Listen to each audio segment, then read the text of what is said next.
Hi guys, welcome back to a new episode of Quick Guide. Today I'm gonna show you how you can add to list on Tubi. Keep watching the video till the end.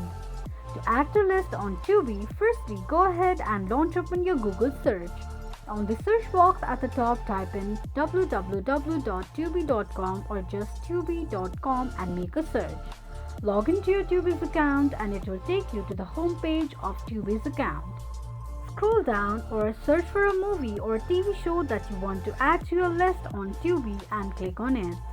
On the next page, tap on Add to My List option to add your movies or TV shows to the list, and that is how you'll be able to add to list on Tubi quickly and easily just in few steps.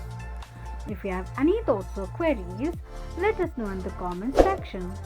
Don't forget to subscribe to our channel. Also press the notification bell icon so that YouTube will notify you whenever we post a new video. I hope this video was helpful to you. Thank you so much for watching.